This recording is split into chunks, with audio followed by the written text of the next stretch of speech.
It's so important, y'all, to invest in your healing. That's what a retreat is for, to go deeper on that journey. It's really the healing work that's going to transform your entire life. Because once you know what God has for your life, once you know how your ancestors got your back, nobody can stop you now.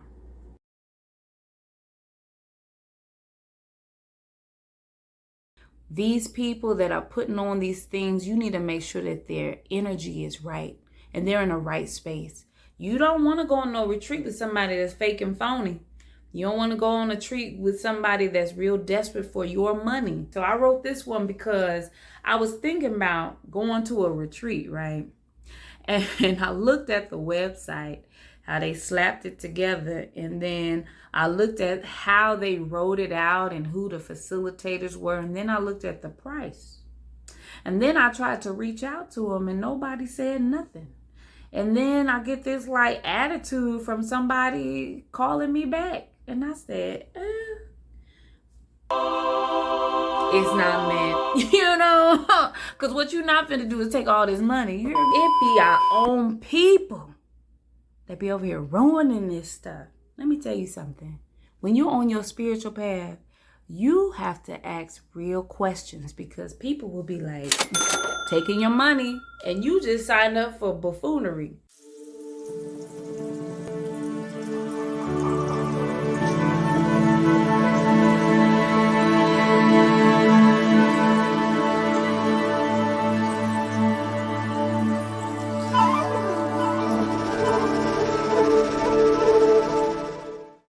Hey, what's up, everybody? It's Vanessa Safel, and you are tuned into Always Healing.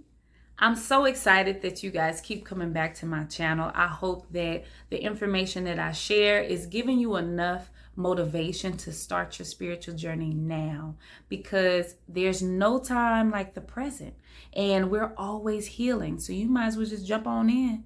First one, who are the facilitators? So every retreat should have facilitators.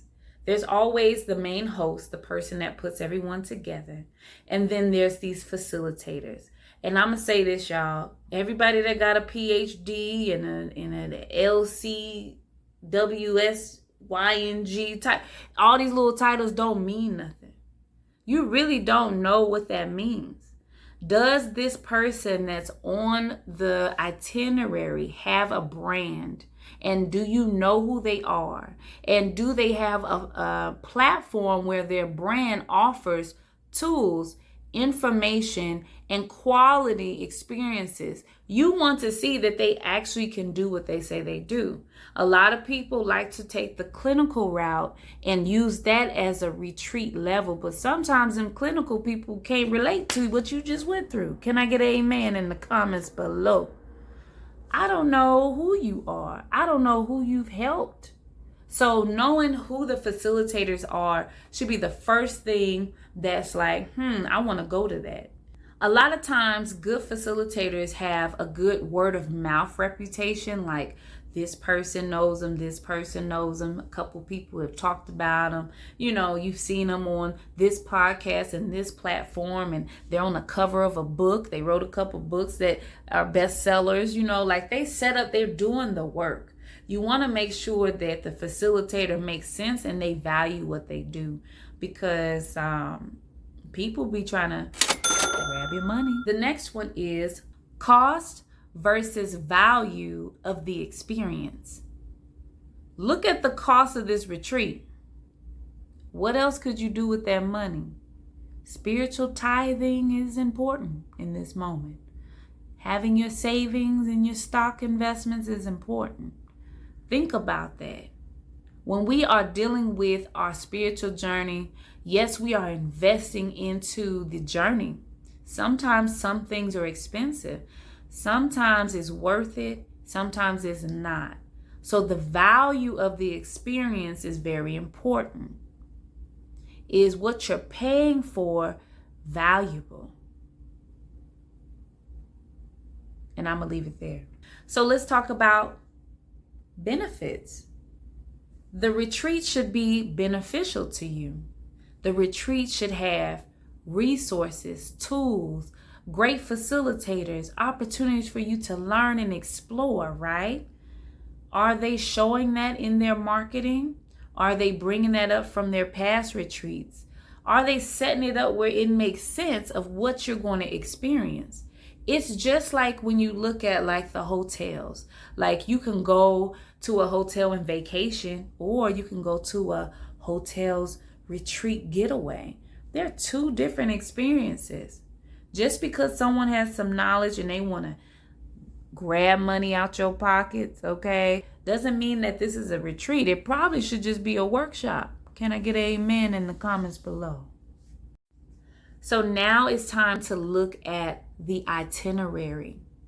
Have they shown their itinerary before the deposit? The itinerary should be shown before the deposit. And I say that because at least you can see what you're paying for. You can see the value, you can see the activities, even if they haven't confirmed all their facilitators, because sometimes that happens. But knowing who the main facilitators are and knowing the itinerary of what you're about to pay for, is it worth it? Is there food? Where are you going to be sleeping? What do the beds look like? What is the temperature? What is the cost of the flight? What is the process from the airport to the shuttle to the venue space or to the retreat area? What does that really consist of? Are there testimonials? Look, let me stop. Basically, are there enough accommodations for you to believe that it's a retreat? Or is this really a workshop and they just picked a location to have the workshop and overprice it? Who is endorsing this retreat? So anytime there's a retreat, this person either has their friends that have worked with them or seen them on their journey endorse them, or the people that have come to their previous retreats endorse and give testimony about what they got from that experience. Now, you should be able to track who those people are. For some reason, people like to create these websites and they'll put testimonials on there from Beth, Keisha, Susie, Don. But who are these people? Do they have a website and an Instagram and a Facebook? Like, can we actually find them? No, you can't, because their testimonials is just first name basis. I appreciate first name, last name, initial at least. But if these are real attendees, they should be open to share how that experience was for them. So they should have like a handle. Find me on Instagram, find me on Facebook, so I could tell you personally how this event was. And if we did this more often, it'd be so many retreats under audits. Look, we gotta take some of these down. This is false advertisement. The cost of a retreat is very expensive, but every retreat should offer some type of payment plan. What is their payment plan? Is it something that you could actually really do? Some people don't know how to do that right. They'll put this deposit and then they got this payment plan that the price is so ridiculous. Like, by the time I pay you, I could have flipped some stuff on the stock market and made triple that amount. Do you understand what I'm saying? So know that all retreats are expensive, but you want to make sure that the payment plan makes sense. So if there's a retreat coming up, usually someone that's been doing this knows to start marketing 12 months in advance, 9 months in advance. If you see someone and they got a payment plan for 3 months in advance and all the payments is $400 to $500 per payment, like what you... They did not plan it right. They're rushing it. And you do not have to go to that one. You can wait till next year or pick another one. You hear me? So when you're considering going to a spiritual retreat, usually they all need help. So you can decide if you want to volunteer or you want to just attend. If you cannot afford it this time, you might as well just try to volunteer. You may still have to pay for your travel accommodations, but you get to kind of participate and witness what's going on at the retreat. Your energy may be the missing component the retreat needed. And you never know what God will do. God does all types of miracles when it comes to volunteering and being of service for spiritual work. Oh, yes. Sign up. If there's an opportunity to volunteer, there may be some requirements. And like I said, you may have to pay for your travel, but volunteering is beautiful. And the last thing to look into, the refund policy. Life happens, you guys. And sometimes you see that you trying to invest into this expensive retreat, but you really can't afford it because something came up. And you need to know that refund policy the first time you consider going to that retreat, because some of them, they say no refunds. Some of them say you only getting your deposit back. So that needs to be set clear to you on their website, on their social media site, because in the event that you cannot attend, something happens, and you don't get all that money back. Whoa, whoa, whoa. Lord have mercy.